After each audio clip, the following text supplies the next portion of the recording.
당신의 신장을 조용히 공격하는 요로결석. 단순히 물을 안 마셔서 생기는 질환이라고 생각하셨나요? 그 생각, 완전히 틀렸을 수 있습니다. 2024년 최신 연구들은 우리가 알고 있던 요로결석에 대한 상식을 완전히 뒤집고 있습니다. 이 질환은 수분 부족을 넘어 유전자, 세포 손상, 잘못된 생활 습관이 복합적으로 작용하는 복잡한 질환입니다. 특히 한국인의 발생률이 세계 최고 수준으로 급증하고 있다는 사실 알고 계셨나요?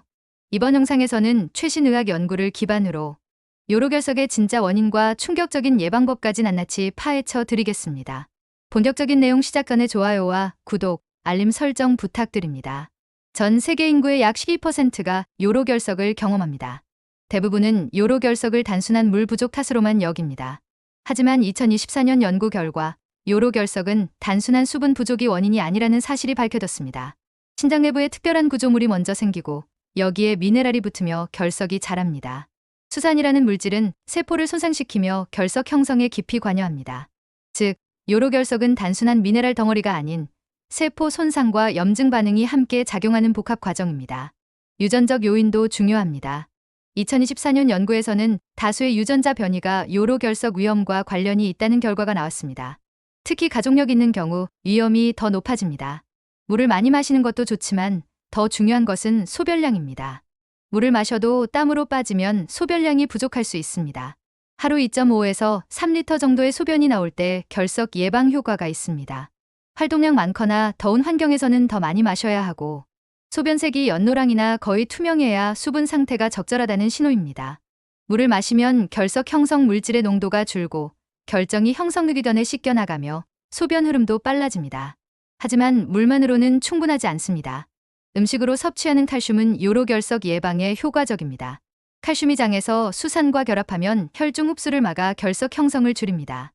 하루 1000에서 1200mg의 칼슘 섭취가 권장됩니다.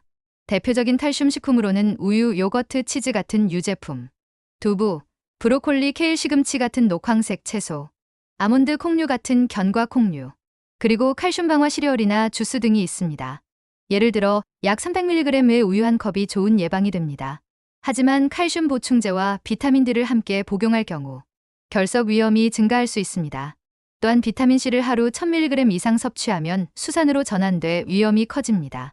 치사 없이 먹는 칼슘 보충제는 수산과 결합하지 못해 흡수되어 결석 가능성을 높입니다. 비타민 D 과다 복용 시 혈중 농도가 높아져 독성 위험도 존재합니다. 여름철에는 결석 발생이 크게 늘어납니다. 기온이 1도 오를 때마다 응급실 방문이 4.36% 증가한다는 연구가 있습니다. 열 노출 후 2에서 3개월 뒤 결석이 나타나는 패턴이 보고됐습니다. 따라서 야외 작업자, 운동선수, 농업 종사자 등은 수분과 전해질 충전, 그늘 휴식이 필수입니다. 요로결석 통증은 매우 강합니다. 출산 통증에 비견될 정도인데 결석 자체가 아닌 소변 길이 막혀 압력이 생기는 것이 원인입니다. 2에서 5시간 내 압력이 최고조에 이르고 이때 염증 물질이 분비돼 극심한 통증이 발생합니다. 간헐적 막힘은 통증을 더 오래 지속시킬 수 있습니다. 심각할 경우 신장 부종급성 심부전, 요로 감염, 혈액 감염까지 이어질 수 있고 혈액 감염 시 사망률도 매우 높습니다. 재발 방지를 위해서는 칼륨 마그네슘 구연산염 복합제가 효과적입니다. 피테이트는 칼슘과 결합해 결정화를 막아주며 통곡물, 콩류, 견과류에 들어 있습니다. 지중해식 식단을 따르는 사람들의 결석 발생률이 낮은 것도 이 때문입니다. 또한 커피와 차는 소변량 증가와 구연산 효과 덕분에 오히려 결석 예방에 도움이 됩니다. 한국인의 결석 발생률은 최근 몇 년 사이 3.5%에서 11.5%까지 급증했습니다. 남녀 비율은 과거 2대1 정도였으나 여성 환자 증가세가 뚜렷하여 현재 1.4대1 정도로 성별 차가 줄어들고 있으며 여성도 요로결석을 꼭 주의해야 합니다. 남성은 45세에서 49세, 여성은 폐경기 이후 55세에서 59세에 가장 많이 발생합니다. 한국인의 하루 나트륨 섭취량은 4546mg으로 WHO 권장량의 거의 2배입니다. 이는 김치, 젓갈, 국물 요리 등 전통 식습관 때문입니다. 잘못된 상식도 많습니다. 칼슘이 결석을 유발한다는 말은 사실이 다르고 음식으로 섭취하면 예방에 도움이 됩니다. 크랜베리 주스는 예방에 효과적이지 않으며 위험을 높일 수 있습니다. 남성만 결석에 걸린다는 인식도, 통증이 사라지면 결석이 빠졌다는 믿음도 잘못된 상식입니다. 실제로 결석이 완전히 빠지기까지는 4에서 6주가 걸릴 수 있습니다. 치료 기술도 빠르게 진화하고 있습니다. 레이저 수술은 조직 손상을 줄이고 정확도를 높였고, 일회용 내시경 도입으로 감염 위험이 크게 줄었습니다. 로봇 보조 내시경 수술은 정밀도가 크게 향상되었습니다. 초음파 충격파 기술은 결석을 조각 내 소변길로 밀어내 재발률을 낮추고 있습니다. 통증 관리도 변화가 있습니다. 케토롤락, 디클로페나킨과 같은 소염 진통제가 마약성 진통제보다 효과적입니다. 요로결석은 단순한 수분 부족 질환이 아닙니다.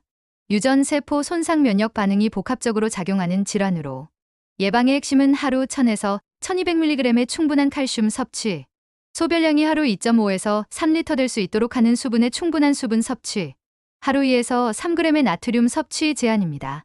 한국인의 경우 나트륨 조절이 특히 중요합니다.